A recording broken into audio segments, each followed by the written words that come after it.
가톨릭의 프란치스코 교황의 방안으로 커다란 신드롬을 온 나라 전체가 경험하고 있습니다. 나 그분의 행보 중에서 특별히 저에게 챌린지가 된 것은, 도전이 된 것은, 그를 참으로 사랑하고 존경하는 사람들이 그를 파파라고 부르고 있는 모습을 깊이 인상에 새겼습니다. 파파, 아버지란 말이죠. 아빠, 비바 파파, 파파 아버지. 영적인 아버지로서 그가 받고 있는 아름다운 이미지. 오늘 제 주제는 바로 영적 아버지입니다. 영적 아비입니다. 근데 영적 아비라는 이 칭호는 교회의 최고 책임자에게 주어지는 그런 명칭이 성경에 의하면 아니라는 것입니다. 그러면 누가 영적 아버지인가? 영적 아버지가 되면 영적 자녀를 낳으면 되는 거예요. 영적 자녀를 낳고 키우는 모든 성숙한 사람들을 성경은 영적 아비라고 부르고 있다는 사실입니다. 우리가 예수 그리스도를 개인의 구주와 주님으로 고백하고 예수님을 영접하는 순간 그리스도 안에 있던 새로운 생명이 우리에게 선물로 주어지고 우리는 그리스도 안에서 영적인 아기로 태어납니다. 오늘 우리가 함께 읽은 본문이 그 사실을 지적하고 있습니다. 자, 고린도전서 3장 1절을 다 함께 같이 읽겠습니다. 시작. 형제들아, 내가 너희를 신령한 자들을 대함과 같이 너에게 말할 수가 없어서 육신에 속한 자, 곧 그리스도 안에서 어린아이들을 대함과 같이 하노라. 그리스도 안에서 어린아이라는 표현이 등장하죠. Baby in Christ. 그리스도 안에서 어린아기. 예수님 영접하면 그리스도 안에서 새 생명을 받은 아기로 태어나는 것입니다. 그런데 이 말씀을 받고 있었던 고린도 교회의 문제는 뭐냐면 그들의 신앙이 자라지 않고 있었다는 것입니다. 바울이 고린도에 가서 복음을 전하고 고린도 교회를 세운 것이 주후 52년경, AD 52년경입니다.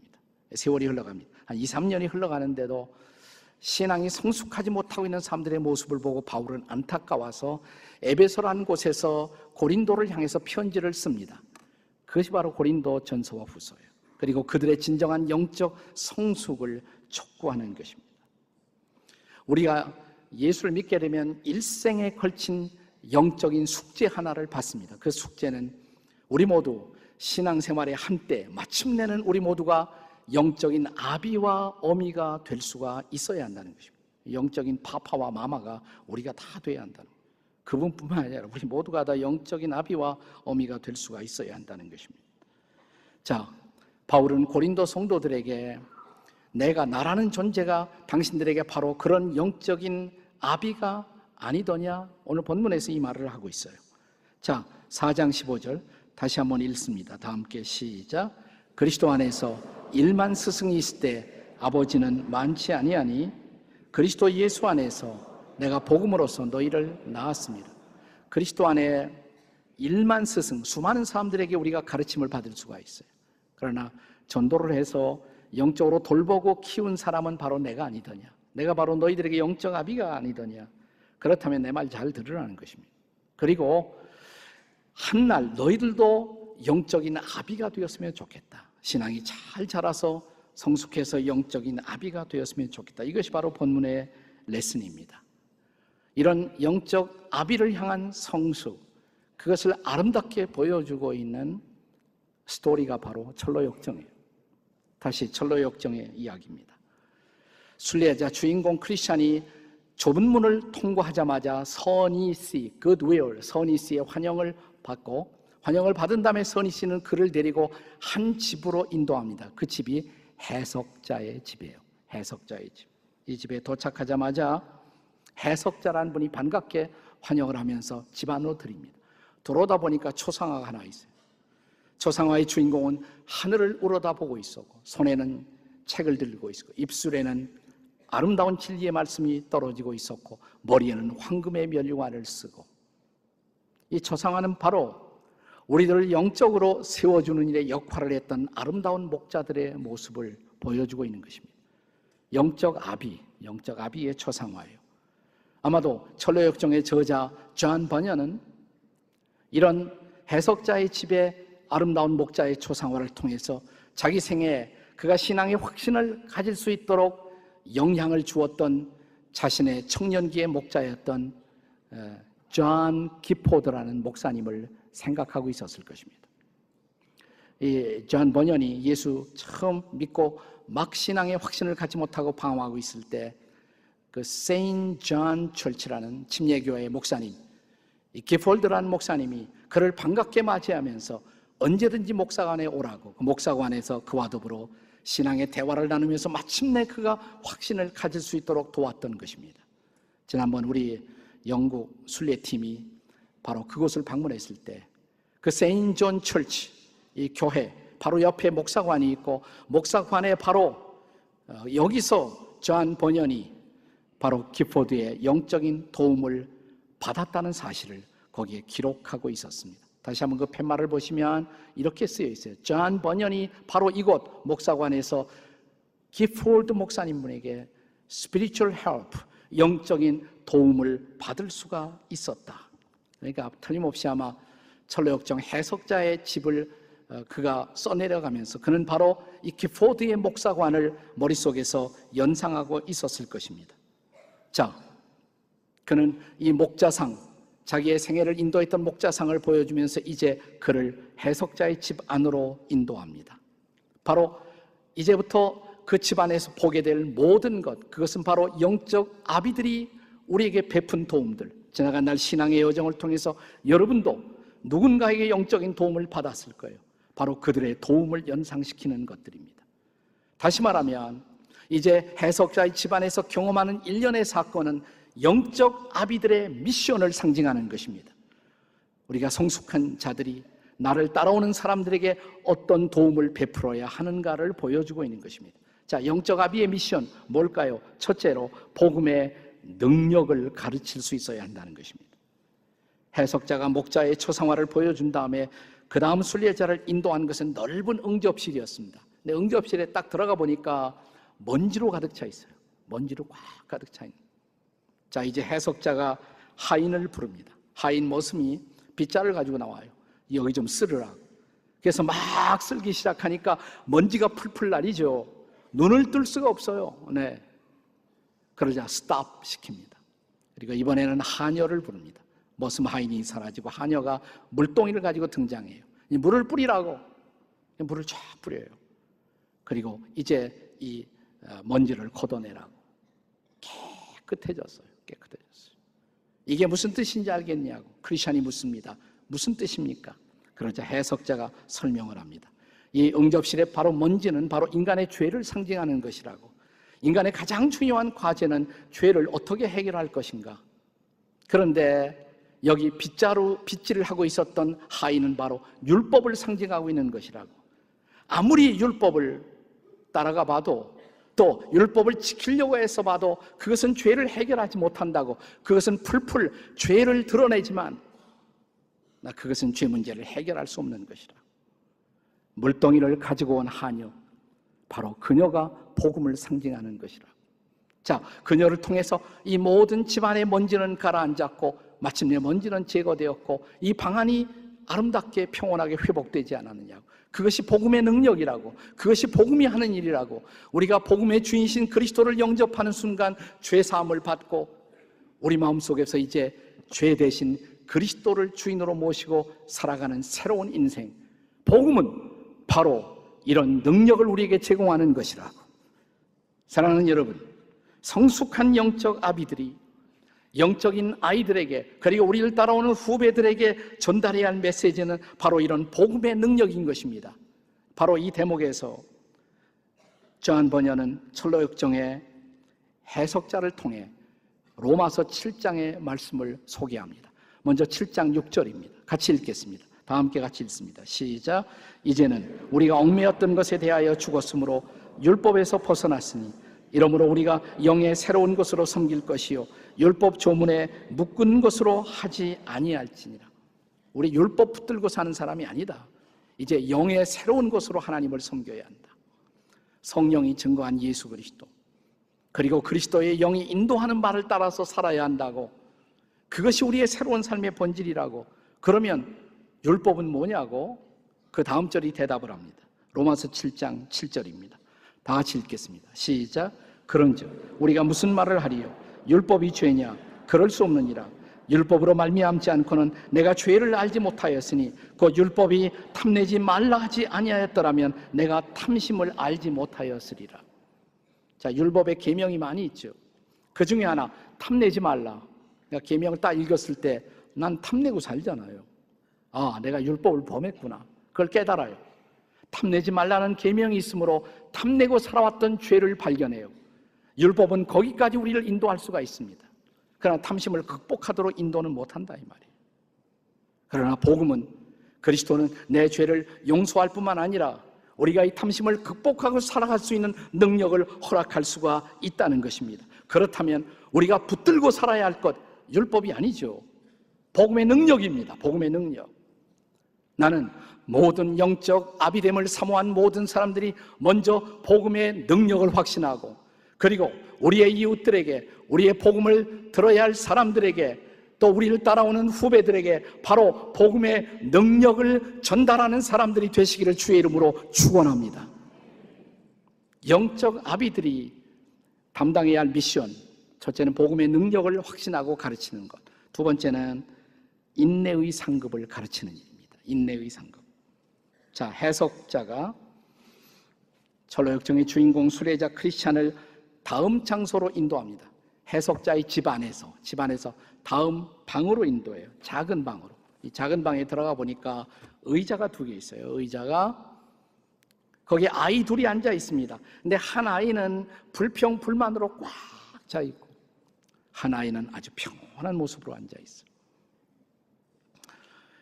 그런데 두 아이의 이름이 달랐어요. 한 아이, 그 불평불만으로 가득 찬 그 아이의 이름은 뭐냐면 정욕이었습니다. 패션, 영어로 패션. 그리고 평온한 모습의 아이, 그 아이의 이름은 인내였습니다. patience, 인내였습니다. 크리스찬이 해석자에게 묻습니다. 이 두 아이의 그렇게 다른 표정, 그 차이는 왜 그런 것입니까? 왜 그렇게 되었습니까? 해석자가 대답을 합니다. 여기 두 아이의 보호자가 있습니다. 그 보호자가 내년 봄까지 기다리면 아주 좋은 선물을 주겠다는 약속을 했습니다. 그런데 저 패션이라는 아이는, 정욕이라는 아이는 그것을 내년 봄까지 기다리지 못하고 지금 당장 그것을 소유하지 못해 지금 당장 그것을 가질 수 없다는 것 때문에 저렇게 불만을 하고 있는 것입니다. 반대로 저 인내라는 아이는 내가 내년 봄이면 얻고 누릴 그것을 생각하면서 저렇게 기쁨과 평화로 가득 차 있는 것이죠. 그러면서 해석자는 이렇게 말합니다. 바로 저 정욕이 세상에 속한 사람들, 교회 안에 돌아와 살고 있지만 교인이라는 타이틀도 가지고 있을지 모르지만 아직도 세상에 속한 사람들을 상징하는 것이지요. 반면에 저 인내야말로 하나님 나라 백성의 모습인 것입니다. 무슨 뜻이에요? 우리가 크리스찬이 된 순간부터 우리가 평생을 걸고 배워야 할 중요한 레슨이 있다면 인내의 레슨이에요. 우리가 예수를 믿는 순간 우리에게 많은 약속이 주어집니다. 성경에 보면 성경은 약속의 책이잖아요. 구약, 신약 약속. 그 약속들 중에 상당한 약속들은 지금 여기서 우리가 누릴 수 있는 것들이에요. 지금 여기서 누리는 것. 그러나 어떤 약속은 우리가 하나님 나라에, 영원한 나라에 도착할 때 비로소 거기서 얻고 누릴 수 있는 것들이 많아요. 그래서 그 약속들을 가리켜 성경은 영원한 기업 이렇게 부르는 것입니다. 따라서 그 영원한 기업은 인내를 통해서만 얻고 누릴 수 있는 상급인 것입니다. 네. 따라서 우리가 크리스찬이 된 후에 배워야 할 중요한 영성 훈련 중에 하나가 뭔가? 자, 다시 해석자는 이렇게 말합니다. 그것은 우리가 보이는 것에 의해서가 아니라 보이지 않는 것에 의해서 삶을 사는 훈련, 이것이 그리스도인들에게 가장 필요한 훈련이라고. 보이는 모든 것, 그것 때문에 우리가 실망하고 좌절한단 말이에요. 근데 우리는 보이지 않는 것을 추구하는 사람이라고. 그러면서 바로 이 대목에서 해석자가 크리스찬에게 소개하는 말씀이 고린도후서 4장 18절이에요. 우리 다 같이 읽겠습니다. 고린도후서 4장 18절 시작. 우리가 주목하는 것은 보이는 것이 아니요 보이지 않는 것이니 보이는 것은 잠깐이요 보이지 않는 것은 영원함이니라. 보세요. 눈으로 보이는 거 다 사라져요. 조금 있으면 다 사라져요. 우리가 그렇게 외모를 추구하고 얼짱을 추구하고 별짓을 다 하지만 다 가요. 그래도 결국은 다 가요. 근데 우리가 추구하는 궁극적인 것은 보이지 않는 것이다. 보이지 않는 것이다. 그것이 영원한 것이다. 그 보이지 않는 것, 영원한 것을 붙드는 것이 바로 믿음인 것입니다. 믿음. 믿음의 본질이 뭐예요? 우리가 잘 아는 히브리서 11장 1절 다 같이 시작. 믿음은 바라는 것들의 실상이요 보이지 않는 것들의 증거라. 자, 그 믿음을 붙들고 살아가는 놀라운 축복을 이어지는 말씀, 히브리서 11장 6절 잘 아는 말씀이죠. 다 같이 시작. 믿음이 없이는 하나님을 기쁘시게 하지 못하나니 하나님께 나아가는 자는 반드시 그가 계신 것과 또한 그가 자기를 찾는 자들에게 상 주시는 이심을 믿어야 할지니라. 믿으십니까? 우리가 그것을 믿는다면 참을 수 있어요. 인내할 수 있어요. 그리고 인내할 수 있다면 마침내 우리는 그 영광의 기업을 누리게 될 것입니다. 따라서 인내함으로 궁극적으로 누리는 상급, 그것이 결국 천국이에요. 그것이 천국인 것입니다.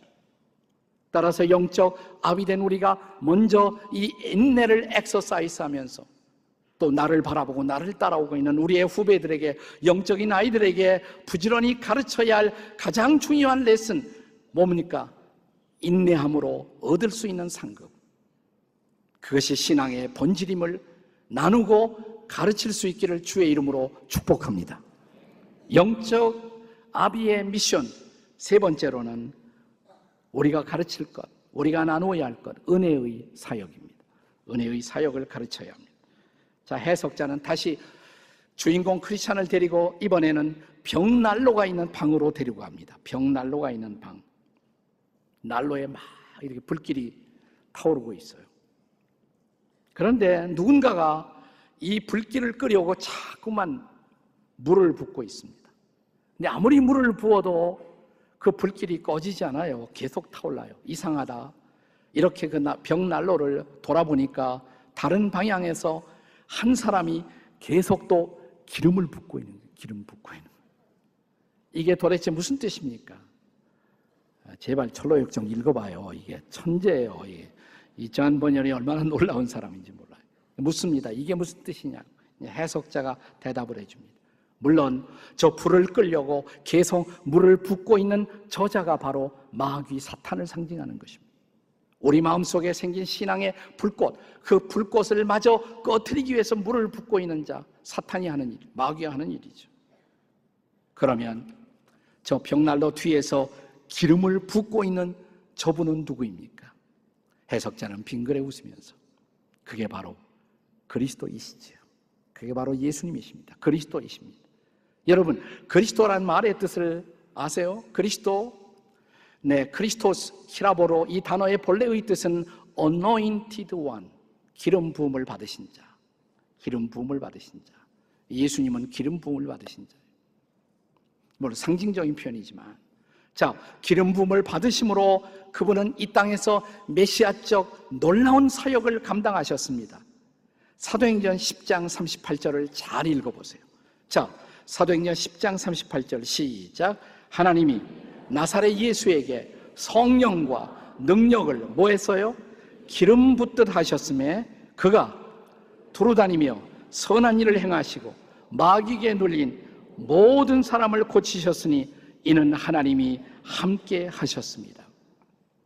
우리 예수님도 기름 부음을 받은 자로 그리스도로 이 땅에 오시사 하나님의 기름 부음을 받으시고 그 능력을 통해서 복음을 전하시고 병든 자를 고치시고 마귀 들린 자를 해방하시고 수많은 사람들에게 자유와 소망을 주셨던 것입니다.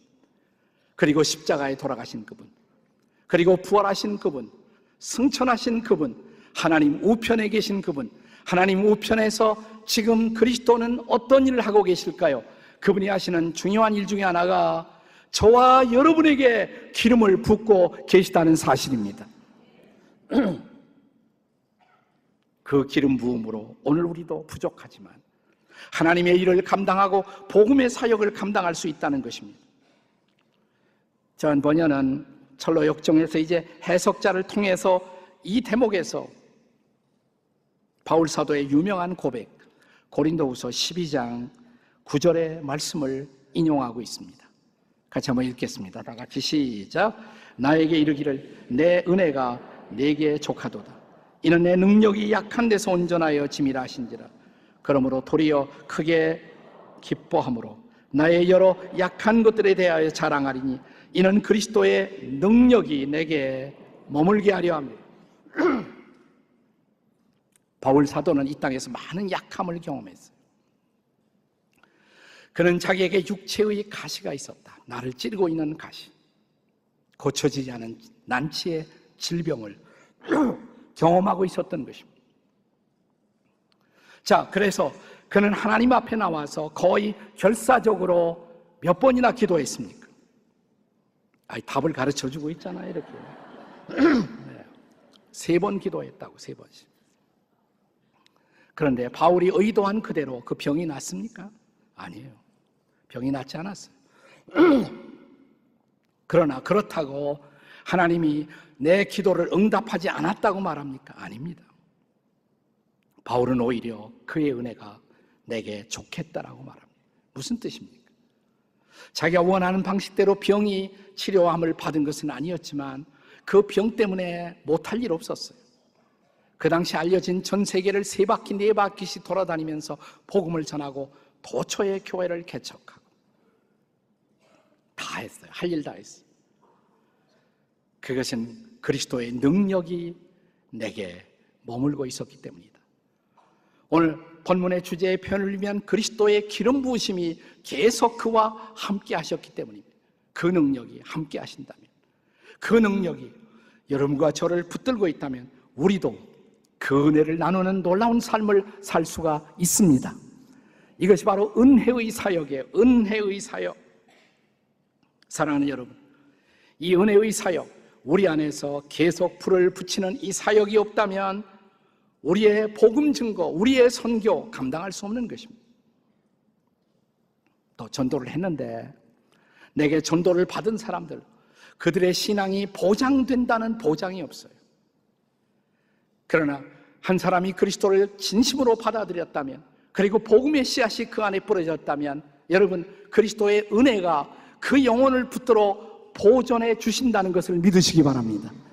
이것을 우리 신앙의 선배들은 성도의 견인의 교리다 이렇게 불렀어요. 성도 견인. 성도들은 마침내 인내함으로 하나님 앞에 잘 서게 될 것이다. 침례교 전통에서는 이것을 영원한 안전의 교리 이렇게 불렀습니다. 영원한 안전. 내가 잘해서가 아니라 주께서 붙들어 주심으로 그의 능력으로 지켜진다.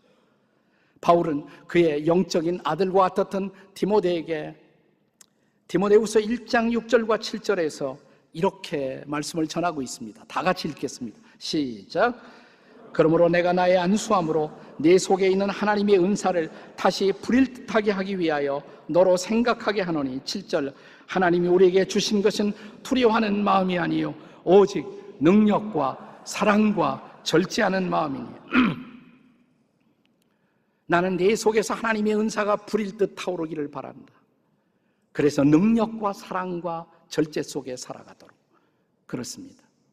그리스도의 거룩한 기름 부으심을 통해서 사랑하는 여러분, 마침내 인생의 모든 곤고함을 이기고 영적 아비와 어미로 거룩한 삶을 살고 뿐만 아니라 영향을 끼치는, 나를 따라오는 후배들에게 복음을 전하는 영적 아비와 어미의 삶을 사모하는 저와 여러분이 되시기를 바랍니다.